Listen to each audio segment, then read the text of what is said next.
Hi guys, I'm June and my husband Gabriel is also helping me write this story. Before I even get into it, let me just tell you something. My first meeting with Gabriel's parents, Louise and Lena, was a disaster. Do you want to know what they said? Here it is. I can't believe you would date such a loser, Gabriel. This woman literally doesn't have any plus points to her. She only works a desk job in a small office. How the hell will she ever give us a good life? Mom, I love June, and she is the only one I want. I don't care about how much money she has or earns. I never cared about those things. Well, we care about them, Gabriel. We had made that very clear to you from the very beginning. If you had paid any attention to us, you would have listened. Listen to me, Gabriel. If this girl has nothing else, she can't be our daughter-in-law. We won't approve of her. You need to go find someone else. No, Mom. June is the one for me. I'm going to marry her. Hell, I had the entire proposal planned, and now you have ruined everything. I was stunned the entire time this conversation played out. Yes, I was surprised that Gabriel was planning to propose to me. We had been dating for 3 years and I was hoping he would ask me to marry him. But I didn't expect him to make a move this fast. But that wasn't the only reason why I was stunned. Louis and Lena's behavior towards our relationship was extremely alarming to me. Gabriel had warned me about them. He had said, "Look, June, I have already met your dad. He's a great man and a great father as well. I can see that you have very high expectations of my parents. Let me just tell you that they are not good people." Gabriel, how can you say that about your poor parents? They must be good people since they have worked hard to raise you. It must have been difficult for them to manage. They are truly hard-working people. You don't understand, June. Yes, they have worked hard to put me through college, which helped me get a good job. But they did everything out of greed. They have always wanted me to marry rich so that you can use my wife's money to have a comfortable life. They won't be happy when they find out that you work in an office. Naive little me had no idea how cruel and selfish parents can be. My own parents were wonderful people, and even Gabriel accepted that himself. While Gabriel was financially supporting his parents, he didn't have much contact with them. For some reason, he despised them. Still, he didn't cut them off because they always guilted him about the sacrifices they made. The day I met his parents was the day I realized how greedy Louis and Lena were. No matter how much Louis and Lena protested, Gabriel proposed to me and we got married. Louis and Lena threatened to boycott the wedding, but came anyway. I later learned that Gabriel had begged and pleaded with them to come. He didn't have much family on his side and desperately wanted his parents there. His parents only agreed to come after he told them that I wasn't a desolate orphan with no money. My father owned his own house and had some property to his name. Apparently, it satisfied them enough to make them come to the wedding. However, they never failed to make their motives clear. They told me, "Just so you know, June, we still don't approve of this marriage. Gabriel is a successful man and we expected more from him. He really disappointed us by not marrying rich. We wouldn't have come if we thought you had nothing. Thank God your father at least has something to his name. I hope you don't forget us and our gracious presence today when you finally get the house inheritance." I am getting married today, guys. My father is healthy and fine. There is absolutely no reason for you two to even mention an inheritance today. I stormed off, away from them after hearing what they had to say. My father was the only living family in my life, and hearing things like that on my wedding day made me sick. I also couldn't believe the audacity of Louis and Lena to demand that I share my money with them. I didn't inform Gabriel about what happened. I didn't want to spoil his day as well. Plus, I knew that it was hard for him to cut off his parents. Sadly for us, it all went downhill from there. Me and Gabriel were always very happy together, but his parents were always on our ass about our finances. Louis and Lena kept on pestering me and Gabriel about exactly how much my father was worth. We never gave them a favorable answer, so they kept pestering us. Honestly speaking, their behavior was embarrassing and entitled. There was no reason they deserved to know how much my dad was worth. We couldn't get rid of him because we lived in the same city and Gabriel wanted to have some relationship with his parents. For a few years, I put up with Louis and Lena's greedy ways. They did manage to drain mine and Gabriel's savings after demanding more and more money. They made up excuses about the money and even guilt-tripped us when we tried to refuse. Their comments on me and my inheritance also never stopped. I simply started to ignore them. However, I hit rock bottom when my father was diagnosed with cancer. It was an aggressive form of cancer and he didn't have long to live. Since he lived far away from us, we flew to him a couple of times to visit. Louis and Lena were never happy with that. They said, "You should not waste so much money on flying to your father. You two are doing this too frequently. It will drain you of your money." "Yes, that's right. He won't live long anyway and is in hospice. You can't do anything for him anymore. So it's better to save your money and not waste it there." Visiting my dying father is not wasting money, guys. And what we do with our money is completely up to us. You are no one to tell us. We are your in-laws and have the right to say something. It's for your own good. I think you two should rather spend money on people who will live long enough to enjoy it. I was furious at what they had said. With my dad's condition, I was already starting to lose my mind. If you have lost a parent, you would know what I was going through. In this tough time, Louis and Lena were not being supportive at all. Instead, they were covertly asking me not to visit my father and spend money on them instead. Thankfully, Gabriel stood up for me and shut down the conversation. However, from that day onwards, I was determined to teach them a lesson. Once I was in a better place, I vowed to show them their place. My father passed away around 3 months after his diagnosis. I was devastated. I really didn't want to lose him that fast. I saw his declining health and knew it was time. Still, it was hard for me to accept. Gabriel was my rock throughout the entire time. He was the one who held my hand while I flew to my father's town to arrange his funeral. Louis and Lena were only blowing up my phone, demanding to know about my inheritance and how much I planned to spend on the funeral. I was disgusted with those messages, and so was Gabriel. But again, we didn't do anything. We both agreed that they would be served their just desserts after we went back home from the funeral. As predicted, Louis and Lena showed up as soon as I and Gabriel returned home. After coming into the house after us, they started to hound us with questions. They said, "So the funeral is finally over. God, I've been dying to know what you got in the inheritance. Your father must have at least left you the house." "What are you even talking about, Lena? How does my inheritance concern you in any way? I came back from my father's funeral, and this is what you ask?" "Oh, please, June. Don't be such a spoiled sport. Ever since Gabriel married you, we've been wondering why he did it.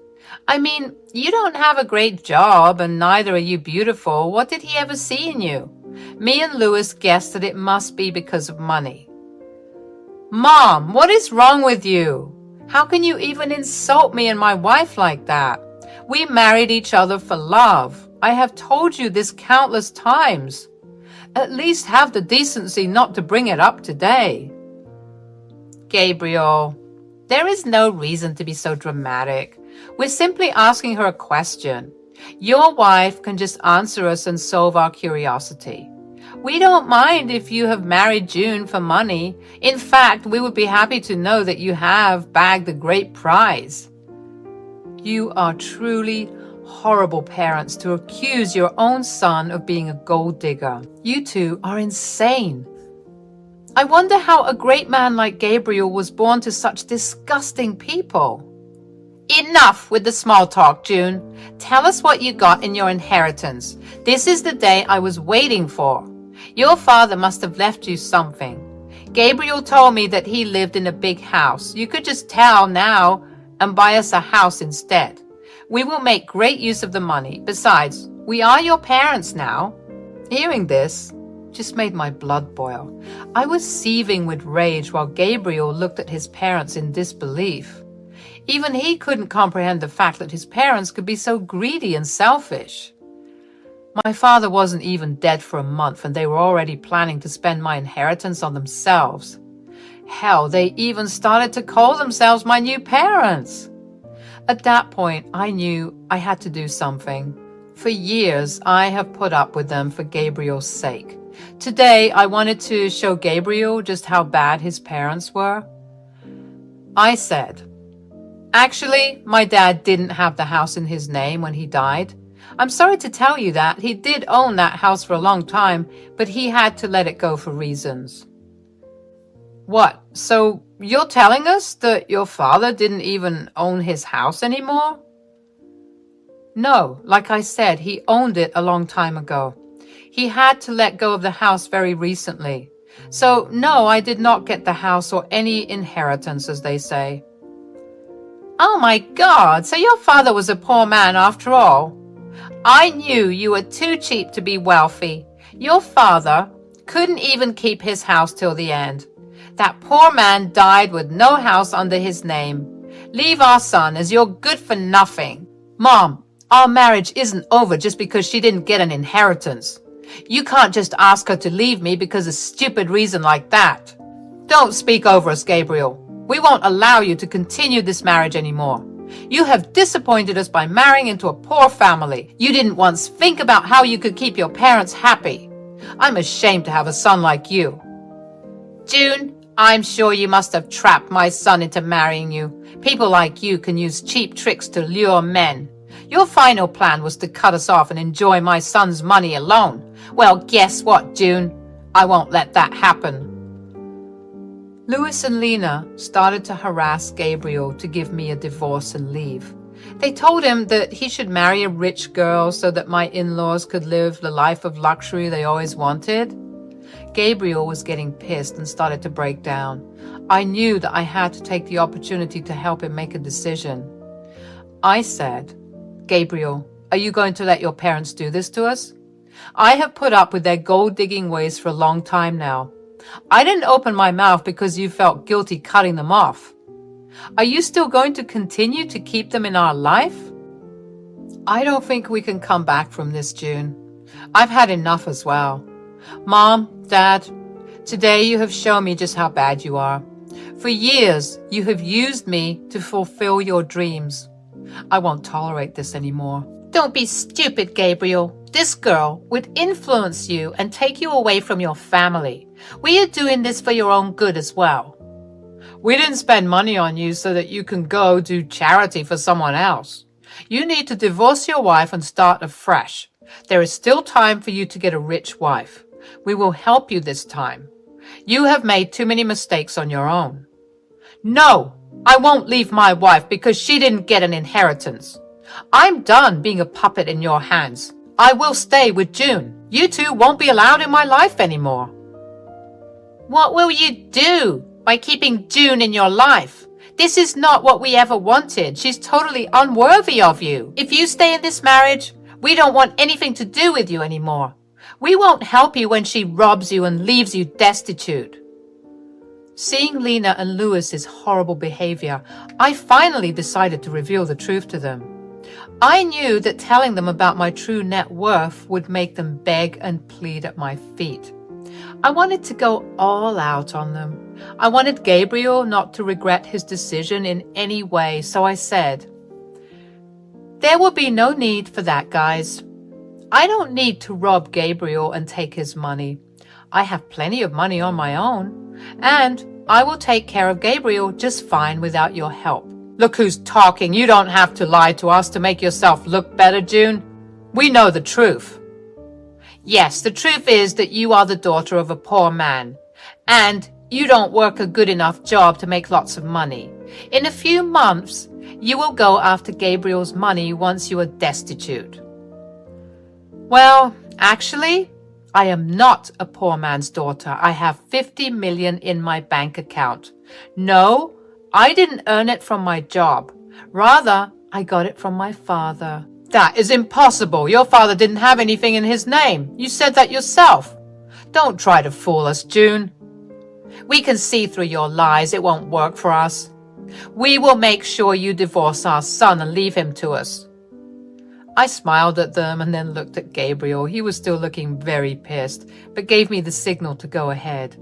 He knew me inside out, and so he knew what was coming. I opened my bank account and showed them my bank balance. Louis and Lena took one look at it and had their eyebrows shoot up to the sky. They looked at each other and said, No, this is impossible. You must have fabricated these bank statements. You said you didn't get an inheritance. Hell, you even said that your father didn't own his house till the end. Where did this money come from? What I didn't tell you was the fact that my father owned a big ranch where he lived. He sold the ranch and the house before he died. He gave me an early inheritance before signing himself into hospice. He didn't want me to use my own money for his care. He wasn't like you two. Louis and Lena couldn't believe what they saw. Even my words didn't sound true to them. So they asked Gabriel for the truth. When he confirmed what they saw, they went quiet for a minute and looked at each other again. Then, suddenly, they changed their tune completely. And they said, Oh, this is such great news. Here I was thinking that my son made a huge mistake. You should have told us sooner about your money. Yeah, we got riled up for nothing. Your father did well for yourself, June. I'm sure you'll make good use of that money now. Like I said, we're like your own parents. Since this issue has been solved, there's no need for you to leave. Gabriel, you should have said something to us. We doubted your capabilities for nothing. You did marry well, son. I'm so happy today. With the expression Gabriel was making, I knew that my work was done. He would take care of the rest, so I held back my cuss words and let him do the talking. I trusted my husband to make the right choices, and he didn't disappoint me. Gabriel was fuming and started to scream at his parents.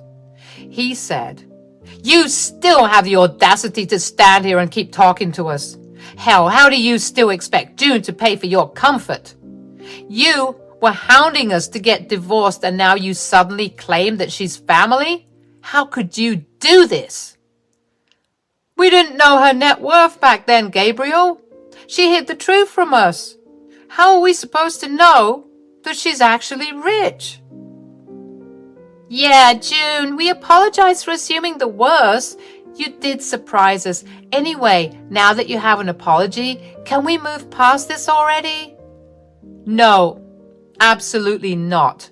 There is no way I'm forgiving you two for what you did today. I just got back from burying my father, and you two didn't even let me grieve in peace. I will never forget or forgive this. I think it has been enough already. Since you two think so lowly of me, there is no reason for me to keep you in my life. Today, I will protect myself and my wife from your toxic selves. Get out of my house. And don't even think about coming back. From next month onwards, you are on your own. I won't be helping you out financially anymore. You don't deserve any kind of help after today. After Gabriel said that, Louise and Lena went absolutely ballistic on us. They also kept begging us and pleading us not to cut them off. Neither Gabriel nor I paid any attention to their requests. In fact, Gabriel was so mad that he threatened to call the police if they did not leave our house soon. After they heard the threats, both Louis and Lena left our property but continued to blow up our phones with calls and texts. We block their number before reminding them that we will press charges if they don't stop harassing us. For the next few days, Gabriel completely dealt with his family while I grieved my father properly. I was finally in a peaceful setting where I could reflect on my childhood memories and try to remember my father for the good times. He truly was an amazing man. As soon as he understood that I didn't want to move back south, he sold his property so that I didn't have to worry about it. He didn't even want me to spend money on his medical bills. So he used some of the sale money to pay for hospice. He was truly a great parent, and I still miss him a lot. On the other hand, Gabriel was also grieving the loss of his family, but for other reasons. Yes, he was finally free from his toxic family, but some people were guilting him about abandoning them. Those people did stop hounding him when Gabriel told them the full story. Now, everyone who knows Louis and Lena is disgusted with them. The duo still tried to contact us even after we blocked their numbers and changed our locks. We are contemplating taking out restraining orders if they don't stop soon. Meanwhile, I have recently found out that I am pregnant. I'm sad that my father couldn't be a part of my child's life, but me and Gabriel are really enjoying this surprise and preparing ourselves to have a little bundle of joy in our arms soon.